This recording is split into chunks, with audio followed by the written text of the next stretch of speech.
not bad at all. I mean, there would not be a better statement from the Lakers front office than to grab two key players from a team that could win the championship this year in Oklahoma and Hartenstein and Dort. I think that right there literally propels the Lakers to be locked top three seed That in the wouldn't be a season. Jeannie Buss move. That would be a Mark Walter move Well, because yeah, 100%. that's balls. yeah. And Jeannie Buss, literally and figuratively, does not have balls. Yeah. Allegedly. What about But Draymond Green? No. I'm genuinely being serious. We'll be right back.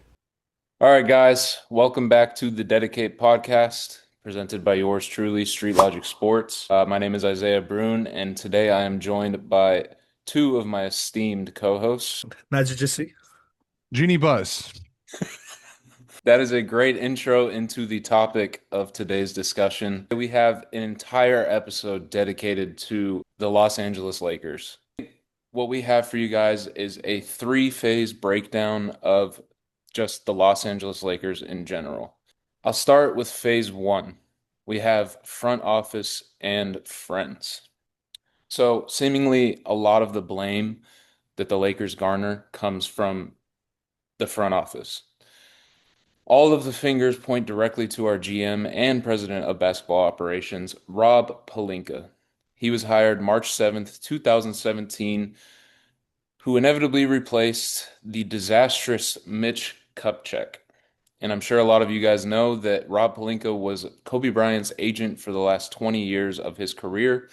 A lot of you might ask, did Rob Pelinka have any experience whatsoever managing a front office, let alone an NBA front office? And in true Lakers fashion, no, he had absolutely zero fucking experience, um, which is exactly how the Lakers like it.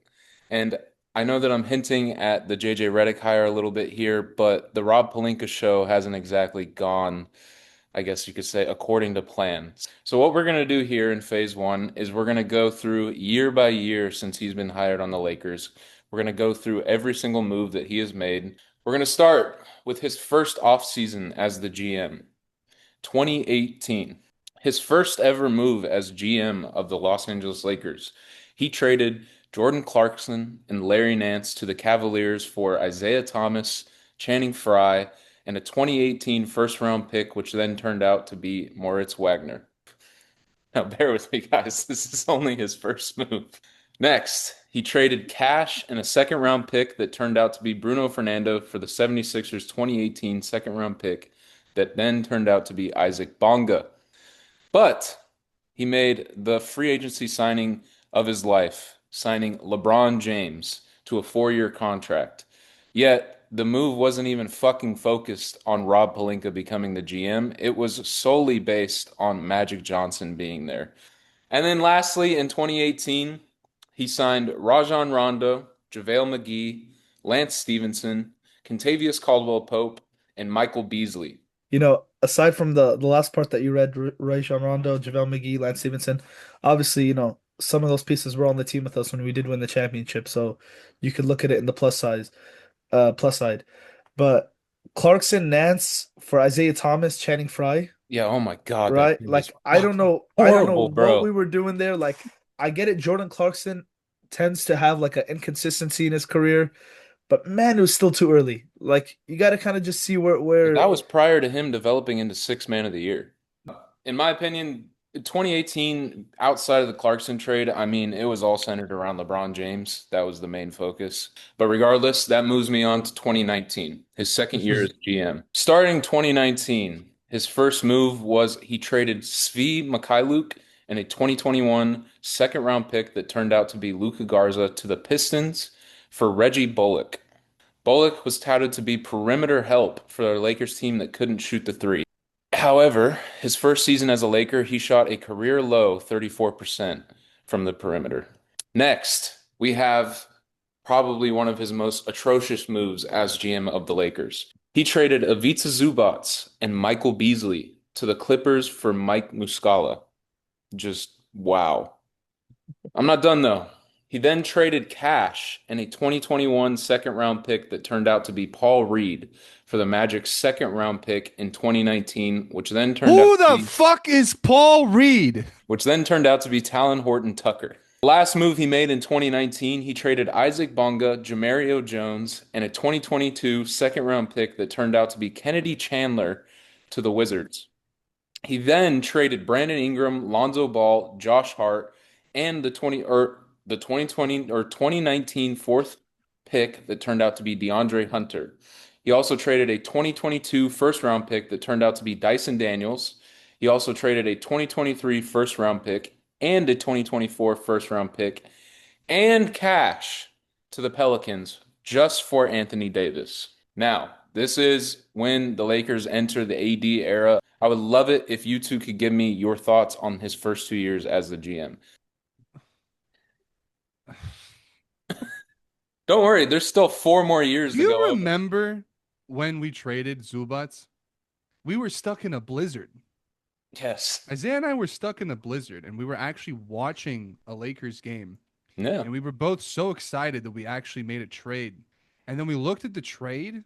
I think at this time it wasn't Shams. It was what's his name? Woj. Woj. Woj had reported sources. Woj had reported that Ivica Zubas was being traded, who was like our best center, for a literal bag of human excrement. This was around the time the Lakers were still suffering on the perimeter. We had just traded for an Anthony Davis. Ivica Zubac was still kind of coming into his own. So this is more of like a hindsight deal where you look towards how it affected all teams involved afterwards. It Looking just at it, it's just beyond idiotic. it just didn't make sense. Like the team building aspect was so random.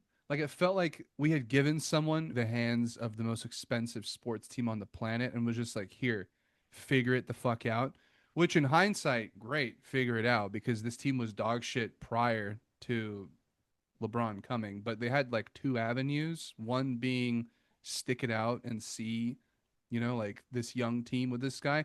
Because I felt like LeBron knew when he was going to LA that he wasn't going to win a championship those first 2 years. It was going to take some time to kind of figure out who was worth keeping. I think everyone felt Lonzo was done, but like To be Josh fair, Hart, Josh Hart wasn't bad for the Lakers, bro. Like if like I would have understood if we had added like Zubats to the trade for AD. Okay, you're trading a center for a center. They need another big, but like that Muscala trade is absolutely abysmal.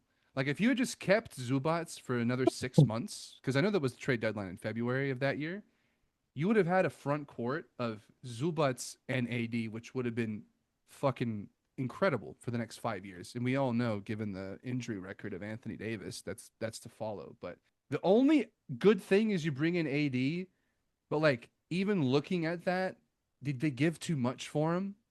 I mean, at the Maybe time, at the time it seemed reasonable, but like looking at the next how the next 6 years would progress with him, like it doesn't really seem like a great trade. But yeah. I mean, I'll can't dig into the hindsight thing, but at the time, the NBA was like the direction it was heading towards. Like that was kind of like the price you paid for the superstars no, at of the time, course, yeah. especially the top 10 players in the league. Let's pump the brakes here because I still need to get into the next 5 years of Rob Pelinka's GMing career. We're going to head into the 2020 offseason.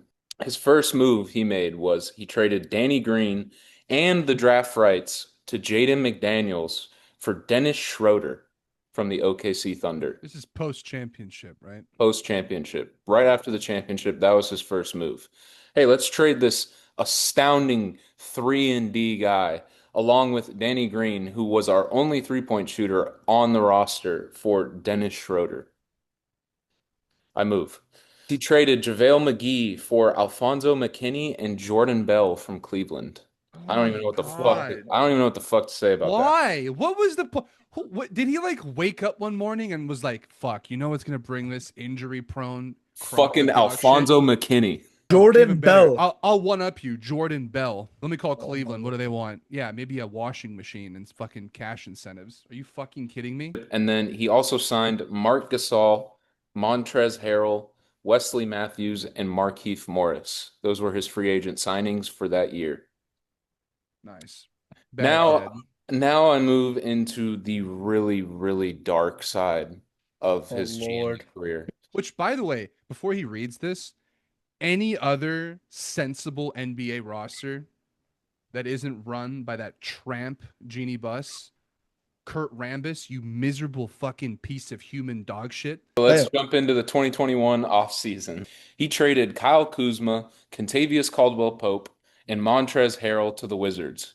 He also traded a 2021 first-round pick to the Pacers that turned out to be Isaiah Jackson, all for Russell Westbrook and 4 second-round picks from the Wizards. Next, he then traded Marc Gasol and a 2024 second-round pick and cash, And cash, sorry, yep. to the Grizzlies for draft rights to Wang Zaylin. This is actually one of his more thought out moves, considering the fact that Gasol was towards the tail end of his career, and it was kind of a nice gesture to, instead of buying him out and losing all that money, we sent him to Memphis where he started his career. But at the same time, who the fuck is Wang Zaylin? I've been asking the same question. And then I move on to this. The Shanghai Sharks made it to LA. He also signed Carmelo Anthony, Kent Bazemore, Malik Monk, Trevor Ariza, Wayne Ellington, Oh, Andre Drummond, Ben McLemore, and Holy then he sh- decided to bring back Dwight Howard just a year too late. I move. He also re-signed Rajon Rondo and gave possibly one of his worst deals of all time to Talon Horton-Tucker when he signed him to a 3-year, $30 million deal. you can thank Clutch Sports for that one. All because of 3 dunks on a Tuesday Literally. night Literally. against the Brother, Kings. brother looked like a cab driver in New York City. Someone got $30 million for the LA Lakers.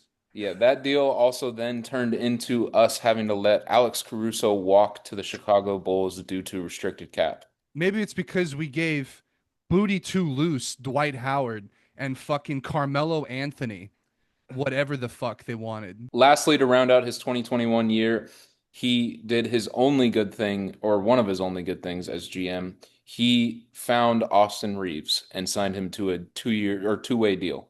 Now I move on to 2022. First move, he traded the draft rights to Brad Newley and Wang Zaylin to the Knicks. He traded Rajon Rondo to the Cavaliers for draft rights to Louis, and I'm not even going to try to pronounce his last name. Nice one, man.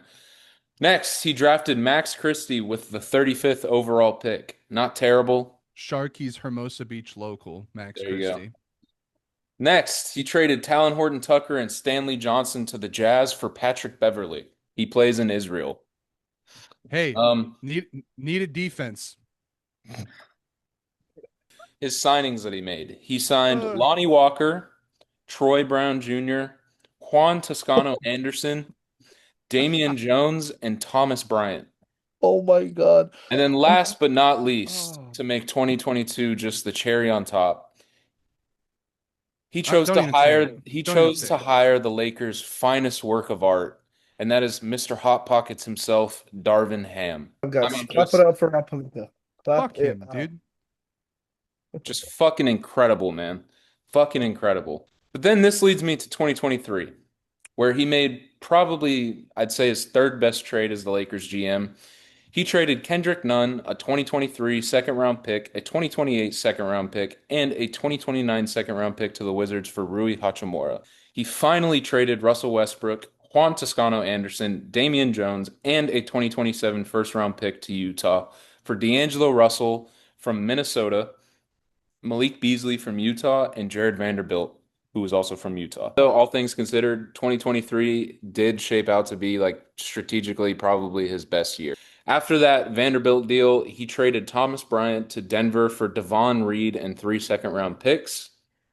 He then traded Patrick Beverley and a 2024 second-round pick to the Magic for Mo Bamba. He also drafted Jalen Hood Schifino and Maxwell Lewis. I mean, Jesus Christ.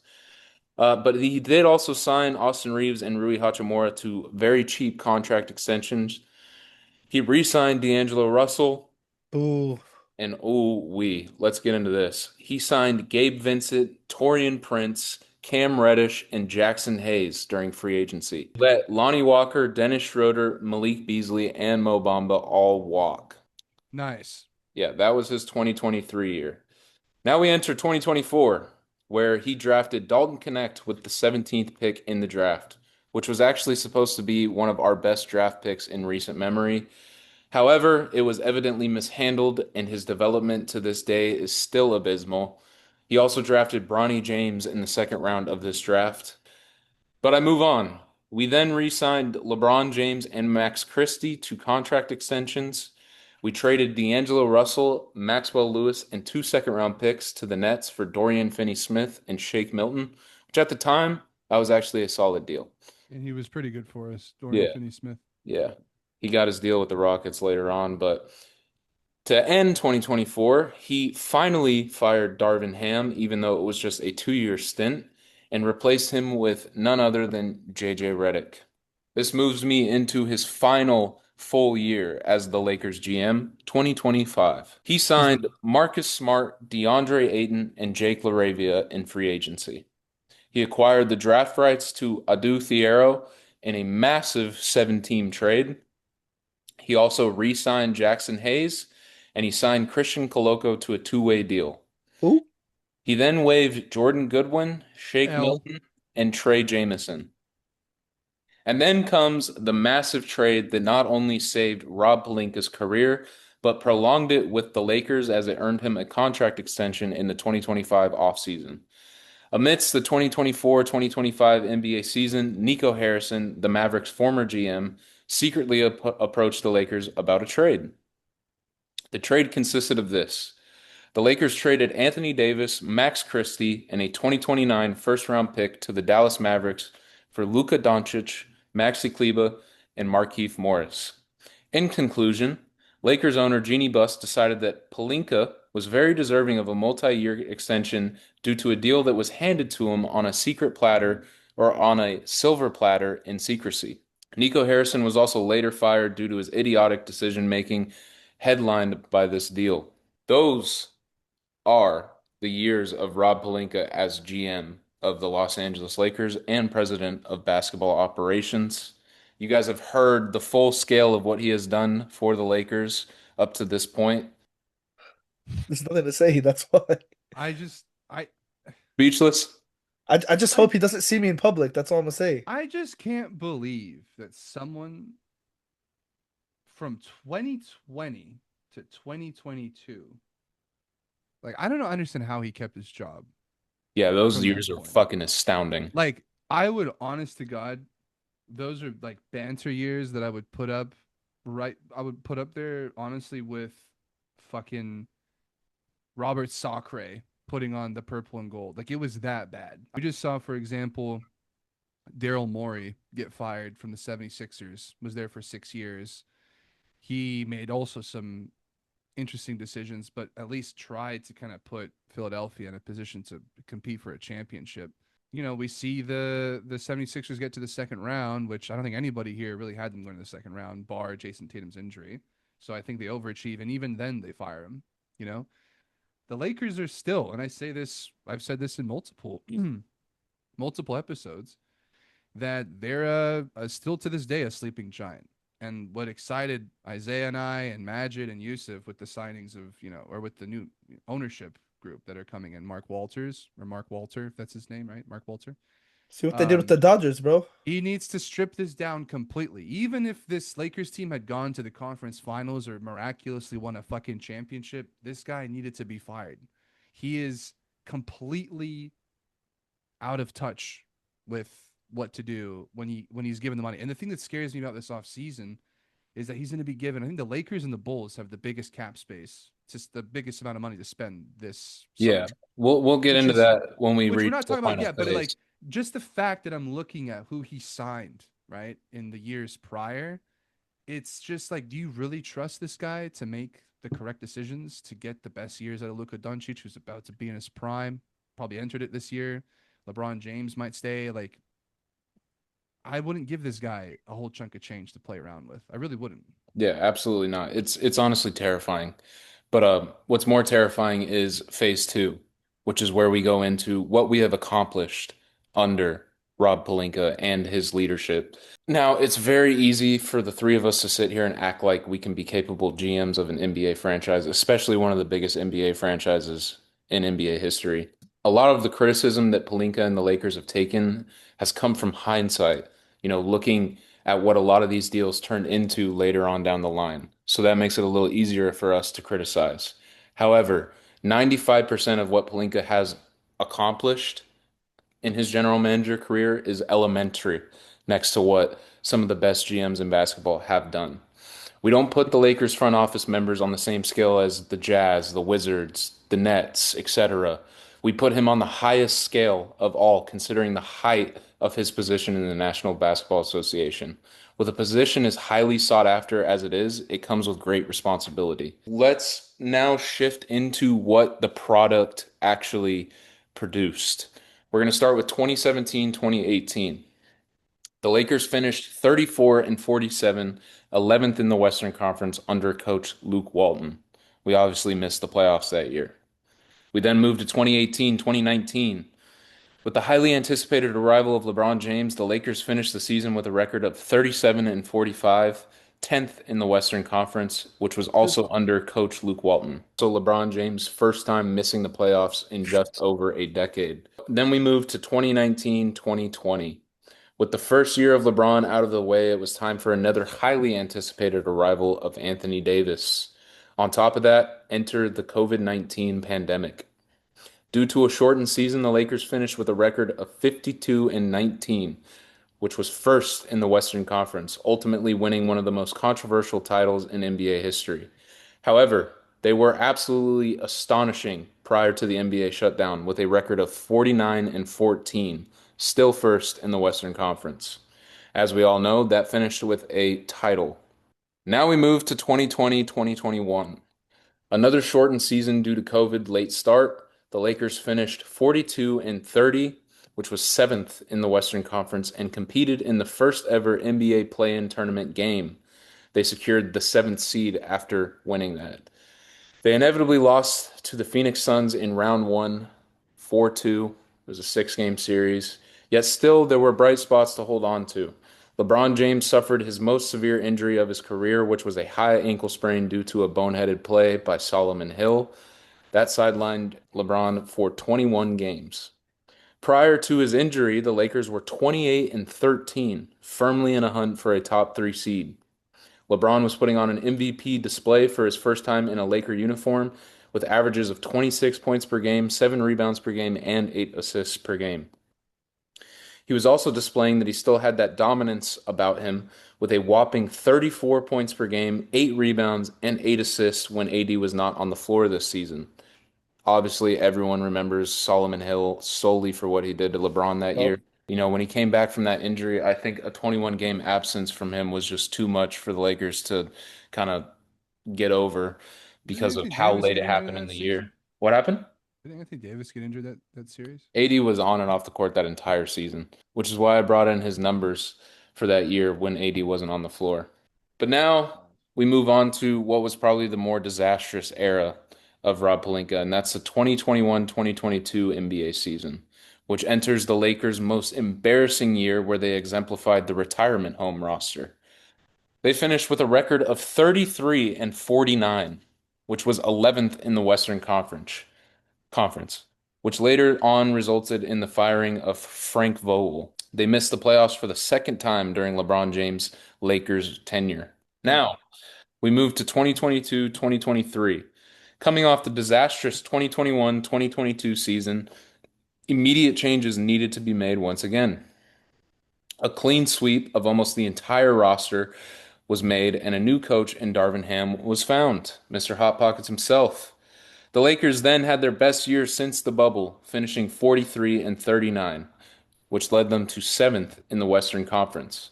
They then won their play-in game to secure the seventh seed. They beat the Memphis Grizzlies 4-2 in round one. They then beat the Golden State Warriors 4-2 in round two, which then led us to our first Western Conference Finals appearance since the bubble run, only to be swept by the eventual champion, the Denver Nuggets. Then we that's move right. to 2023-2024. Coming off a Western Conference Finals result, the expectations remained high for the Lakers coming into this year. However, another regular season of mediocrity with a finish of 47 and 35, the eighth seed in the Western Conference. However, we then defeated the Pelicans in a play-in game to secure the seventh seed, which led us to a rematch against the Denver Nuggets in round one. We were then gentlemen swept in a 5 game series where the Lakers had a lead in the series for almost 3 hours of game time. Nothing is more frustrating, in my opinion, than that year. We go to the 2024-2025 NBA season. After two disastrous playoff losses to the same team in back-to-back years, it was time yet again for some massive changes. The Lakers fired Darvin Ham after 2 seasons to bring in JJ Redick, who hadn't even coached a high school basketball team. On top of that, the Lakers shocked the basketball world with a midseason addition of Luka Doncic. In Redick's first season as the Lakers head coach, they finished 50 and 32, their best season since the bubble. They placed third in the Western Conference, but once again, the Lakers are met with disappointment as they fell to the Minnesota Timberwolves in round one, 4-1. And then we move to the most recent year, 2025-2026. First year jitters out of the way for Redick, and the newly in shape Luka Doncic look to take on this season with a fire that hasn't been seen from this team in 6 years. They start the year without LeBron James for a month due to sciatica that he had developed preseason. Obviously, we didn't see LeBron until November this year. Yet that didn't seem to be a problem as the Lakers were still off to a hot start with Luka being Luka and Austin Reeves finally stepping in to that second option role. LeBron James inevitably returned while at first it seemed like it wasn't going to work. You saw the headlines like, "Oh, we don't even need him. We don't need this. We don't need that." However, LeBron James completely reinvented his play and accepted that third option role. This resulted in a 16 and 2 finish in the month of March for the Lakers. However, then came April, which saw a Luka Doncic and Austin Reeves injury in the same game, sidelining them for the rest of the season. The Lakers, who were once firm locks for the third seed and finals contenders at that time, now leave everything on the guy who just reinvented his game to now carry this team on his back once again. To end the season, it was not horrible as we finished with a record of 53 and 29, fourth in the Western Conference.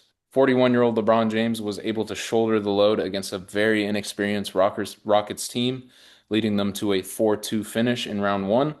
Yet they still met the defending champs in round two. Without their MVP candidate, they were then 4-0 swept. Those are the results under Rob Pelinka. We have two final Western Conference Finals appearances. We have one ring to show for. We have 2 years where we missed the playoffs. Before we get into phase three, there's a lot of talk about, is LeBron James' tenure with the Lakers a disappointment? Obviously, Rob Pelinka and Jeannie Buss and the ownership prior to when Mark Walter acquired us. There's a lot of talk about what could have been and what the Lakers were always capable of doing, yet never did.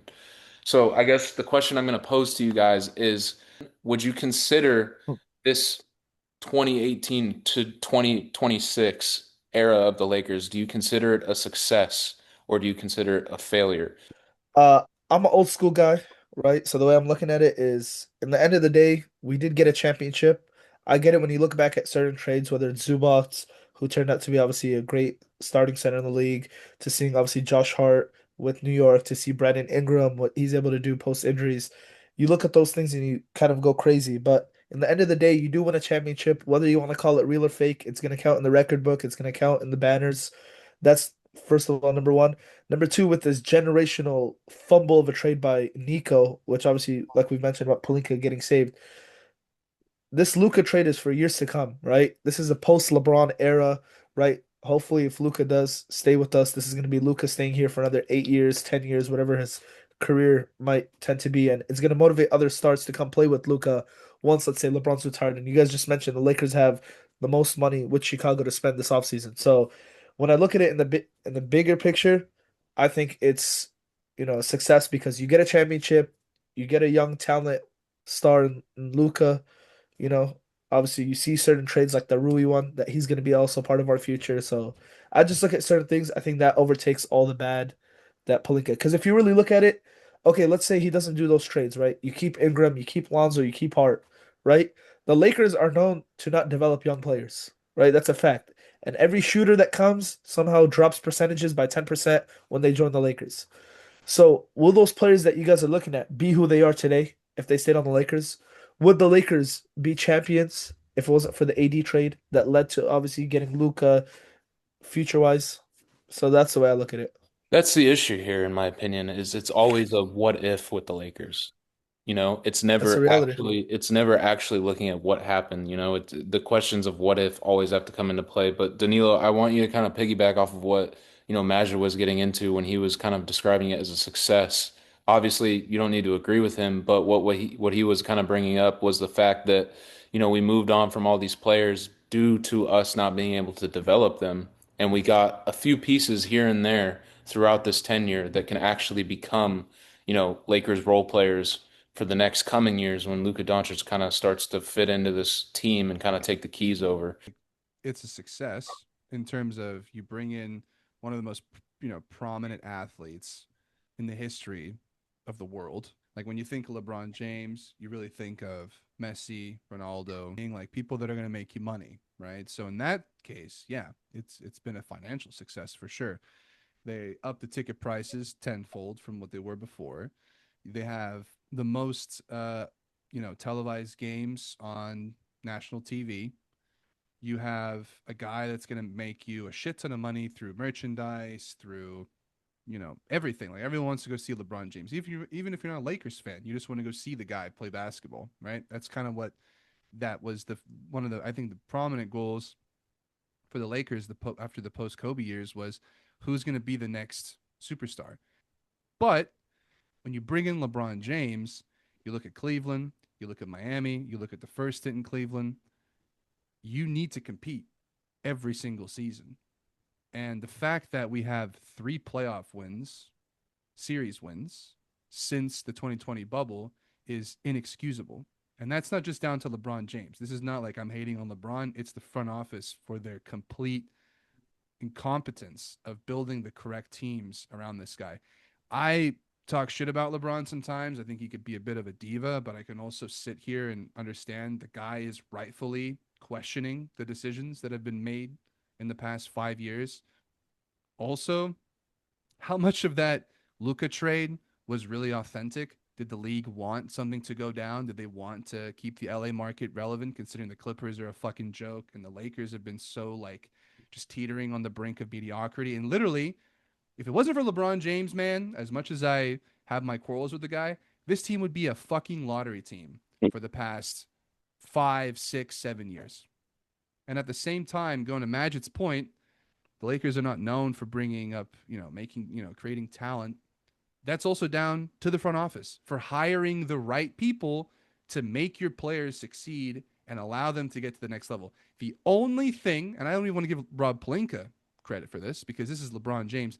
The one thing I can tell and I can appreciate LeBron for is that it was this guy that brought in arguably the first coach that we've had since Phil Jackson that makes me really excited for the future. So, in the sense of basketball, the game of basketball, has it been a success? I would say no. I know we won a ring, but I think this team was capable of winning more if they had the right people to put it together.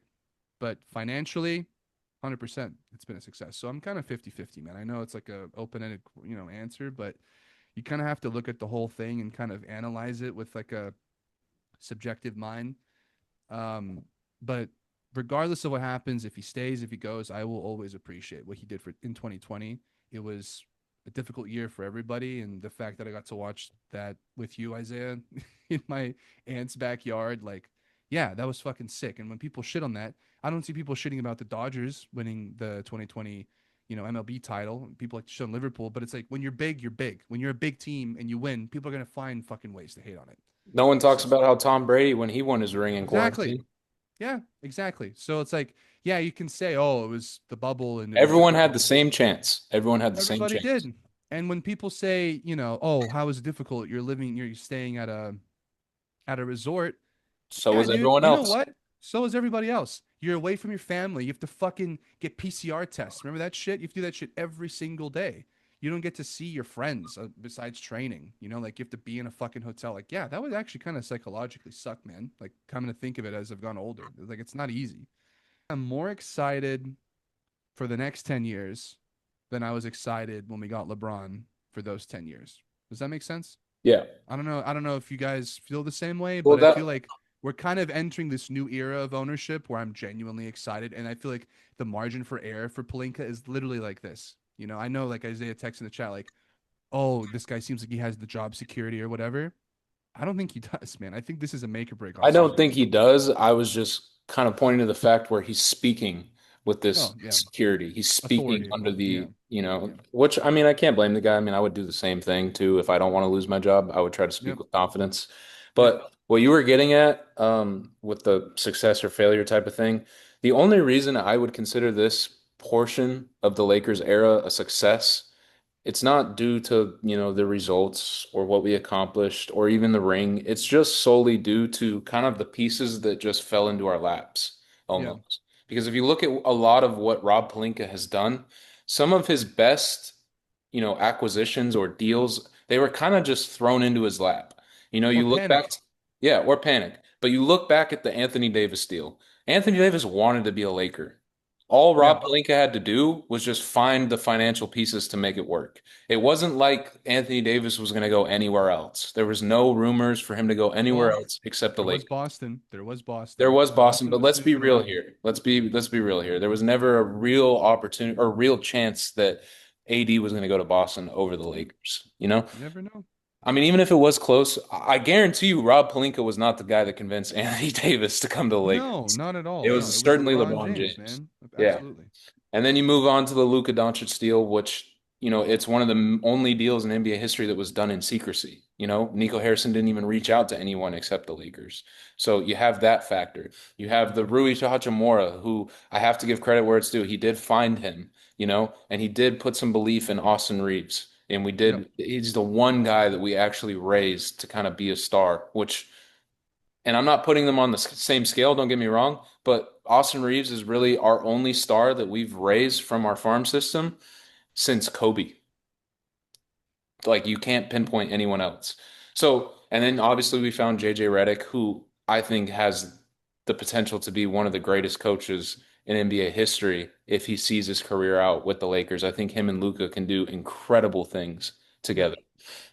So the reason why I consider it a success is because you have all these little keys throughout this era that are kind of pointing towards a direction, which is something we've lacked for so long. Because you brought up the point of how with LeBron James, you always have to compete. So there's always that idea of having to shapeshift the roster every single season just to make LeBron happy and compete.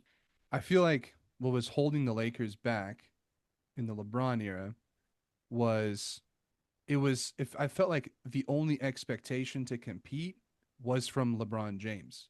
Whereas now you have an ownership group, as we're seeing with the Dodgers, they only care about winning, There's no other choice. which like and that's what's been missing here, honestly, since Jerry Buss.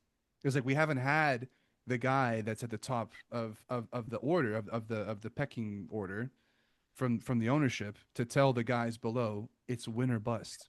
Yeah, So like Mark Walter doesn't care about first round playoff no, wins. no. And one of the things that was really nice to see at the end of, and I think there's a lot of positives from this postseason that we can take into account. It's another two playoff series under JJ's belt.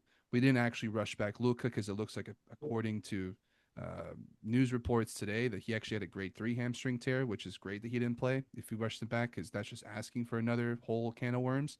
The emergence of Hachimura this year has been great. LeBron James, I didn't think the guy had it in him to put his ego aside and be the third option. He was absolutely incredible. He was incredible. And even rumors that this guy might even take a vet minimum. That's actually what I saw today, depending on what the roster construction looks like, which should get everyone's dick hard. Because if you can Question get for you LeBron guys. James, Question yes, for you guys. yes, I know you're going to ask me. Yes. No, it's kind of centered around that, but do you think that that would be probably one of the most unselfish moves by a superstar in NBA history if he were to go take a vet minimum? Because we've never seen that from I someone would, of his caliber. We've never seen it in any sport. 100%, I especially would with the say level he so. played at this year, Yeah. especially Yeah, I because he would say deserves so. every penny he would want. Whatever he requests, he deserves that. So if he takes a pay cut for the greater good, that's going to be the most unselfish thing. We've already, like Danilo said, you already saw him go to the side and play that third option. So if he does that, that's gonna be great. I think that would Yeah. turn a lot of heads on the opinions of LeBron James if he were to go do something like that. I think LeBron's gonna see what the structure the Lakers do with the moves they make, like see what other Yeah. pieces. If LeBron could see this team will compete, it's greater than the team that we had this year, which I still think, in my opinion, if Luka was healthy, I think we beat Oklahoma the series. I think But so that's a too. different conversation. So I think the decision for LeBron's gonna come a little later, and that will determine if he's gonna take his pay cut or just take his regular salary. Because I don't care what you guys say, he's not leaving the Lakers. It's either he's retiring or he's staying with the Lakers. He's not gonna go back to Cleveland. He's not gonna join Golden State. He's not gonna do any of that. He It's loves just his too life in much, man. LA. He's moved his family here for the past That's what I'm eight saying. years. They His don't he want loves to his go I'm gonna be anywhere. honest with you, man. I exactly. think the only team that tempts him is Golden State, That, and it's in and that's the California. only realistic He would option never go if to the he were to go Clippers. anywhere. Yeah, Because I mean, he's just what 5 hours up from LA, so five, it's six really the hours. It's an only hour thing. flight. The guy literally lives on a jet And because he's that's certainly where not his going to the funds fucking are. Clippers. LeBron James goes over and looks at the roster, or even says, let's say he says this next week to Rob Plinka and is like, I'll do a vet minimum, but you have to do everything in your power to not just help me, but help Luca. That's going to make some people look at LA as a very interesting, tasty option this offseason. And I know the offseason class this year isn't crazy, but like you could still sign and trade. Do the Lakers go get Giannis? I don't think they go for Giannis. Yeah. I like your point, Magic, that you brought up about, letting LeBron kind of see the roster, you as well, Danilo, letting him see the roster out. I think the last priority for the Lakers should be getting LeBron James back. I Yeah. think you handle every single else or everything else that needs to be handled. You handle the role players, you re-sign the guys that you need to re-sign. You make sure Luca gets at least one or two players more that he wants on this roster, Mm-hmm. and then you go to LeBron James. Because if you build that roster out, without having to worry about a LeBron James contract and that roster looks good, I guarantee you LeBron James will come play for the Lakers on a 15, $20 million deal. Absolutely. And look, I Yeah. I said earlier this year I'm ready for the guy to go because I think that the Lakers need to move on and just build this around Luca. But if the guy, like you said, takes a vet minimum, that experience as well, if you're making a deep run, Luca's favorite player is LeBron James. Luca yeah, loves Austin Reeves, and he's made it clear to the front office he wants to play with Austin Reeves. So now is not the time to kind of rip that away from him. You got to kind of ease your way out of it. We yeah, still have a long future with Luca. So this year does not need to be the pivotal moment where you no. make only Luca happy. You know what I mean? Just do the moves that make sense. Don't go out of your comfort zone here. I want JJ to finally build the team that he kind of that he envisions Yeah, around so this. that's a great intro into the final phase of this episode, and that's phase three. What now? You have a 27-year-old MVP in the prime of his career. You have a two-way farm player that you raise into a star who's now seeking a $240 million contract. And then on top of that, you have one of the greatest players of all time still contributing at a high level. So where the hell do we go from here? I'm going to name you guys the 8 free agents for the Lakers this offseason, which is the most free agents the Lakers have ever had going into an offseason. You got LeBron James, Austin Reeves, Rui Hachimura, DeAndre Ayton, Marcus Smart, Maxi Kleber, Luke Kennard, and Jackson Hayes. Out of those 8 free agents, please just name me who you would keep. Well, the one that stands out the most to me obviously is Rui. Rui's projected offer is going to be around the 3-year, $55 million mark. Fucking do it. That's insane. I'm tomorrow. Absolutely. Sign that tomorrow Yeah, morning, bro. that's criminal. 55 million for 3 years for what we just saw. That's Yeah, robbery. done. Done. That's literally as robbery as the trade that we did to them, giving them a That's second round actually, pick. yeah, that's like the Austin Reeves deal that we had a few years ago. What was that, If 4 years, if I wanted to 55? extend it even further, I would give him a 4-year, $75 million deal. Yeah, yeah, Yeah. fine by me. But continue, Magic. So you want Uh, Rui back? Who else? Obviously oh, LeBron. obviously, LeBron Reeves to a reasonable deal. We're not gonna Now re-sign. here's a question for you, really quickly, Magic. With Reeves, it's projected he can sign the 5-year, $241 million max, but he's also eligible for a 4-year, 178. Because you got to also factor in, if it were to go wrong, which deal is kind of more pleasant to look at when you're looking for a trade? The thing is, okay, with where the Lakers are going, because LeBron isn't going to be here. But to be fair to you, I think on a trade, I think people would want a 4 year over a 5 year. At this point, to be honest, when I'm looking at LeBron, LeBron, this is last year, regardless whether he plays with us or doesn't. There's no other superstar that's available better, so I go like, you got the money, go for it. Pay him the 5 year over the 4 year. To me, it doesn't really make a difference. I'm gonna be honest with you. Are you keeping Aiden? Booting his ass. Marcus Smart, I'll tell you this. I know you guys said you guys don't want to sign 1 year deals. Marcus Smart, someone I will sign to a 1 year deal. Only reason why is because obviously we know his age, but he's also very injury prone. He was fantastic for us this year. I loved his energy. That last 2 games against OKC were questionable with all his, They were really bad. reckless. But I think for what he did for the whole year, I think he's eligible to get another 1 year from us. I think it'd be a good option until we get ourselves, a replacement for Smart.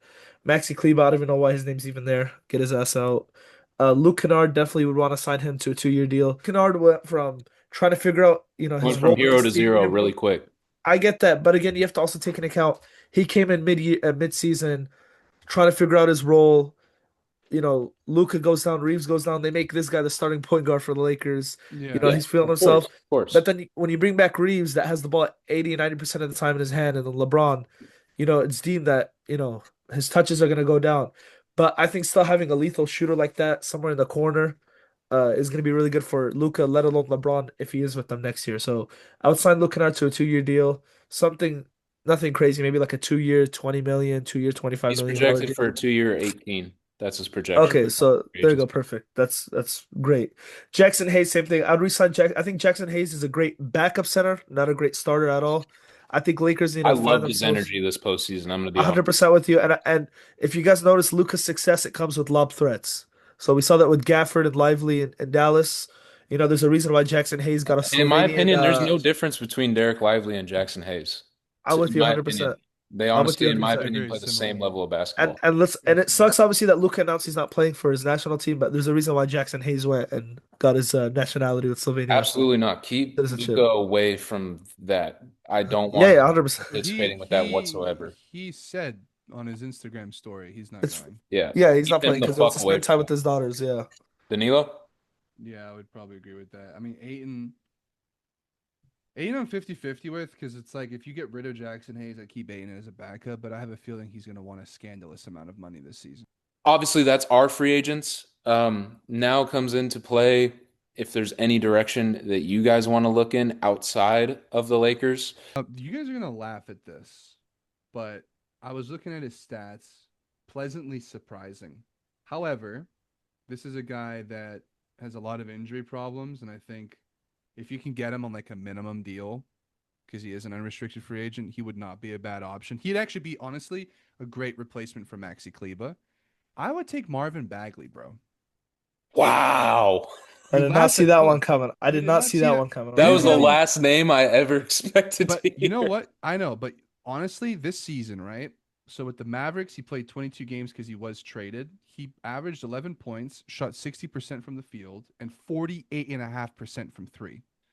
This is a guy that honestly, like, look, I know he's injury prone as fuck. The guy's a fucking meme for obvious reasons because Divac decided to not get Luka. It's a good. He could play the 4 or the 5. He could be like your third option as a 5, or he could be like your second or third option as a 4. A guy that could stretch the floor, get you boards. Big body, right? We've kind of seen how Oklahoma has won the championship.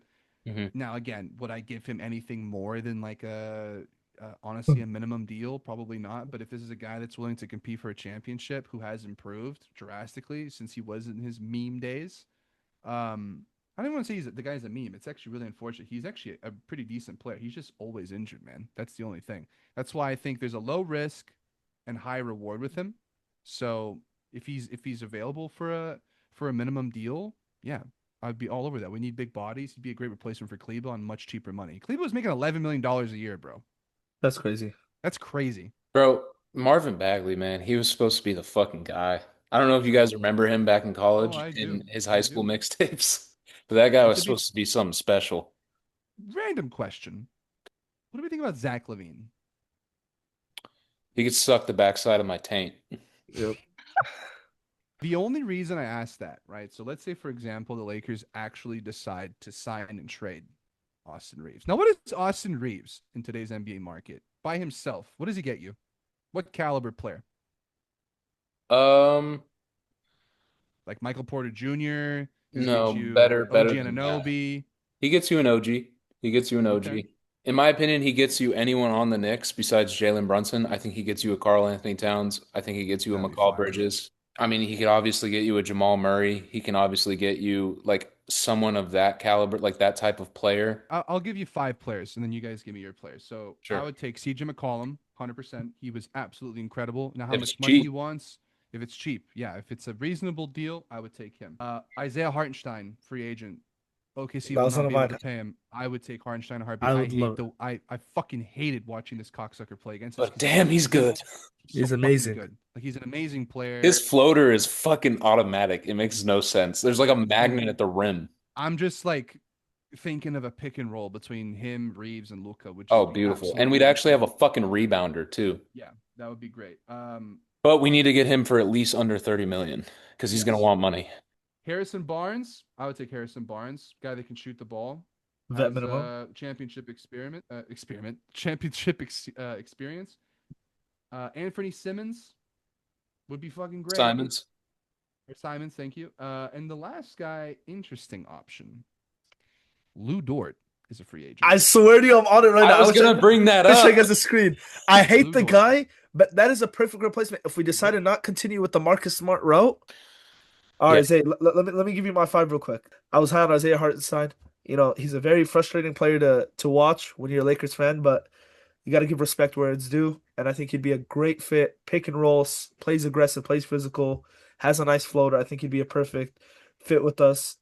Second one, people are going to be questionable with. I'm just saying, based on the year he had, he's always going to give you that consistency. I get it, but Tobias Harris. Yusuf did have a point in the group chat that he plays defense like Helen Keller on meth. So Okay, obviously I wanted Hartenstein, and we already talked about Lou Dort. The two centers that come to mind right now, I think big one because we're thinking about lob threats. We're thinking about players that improve this year.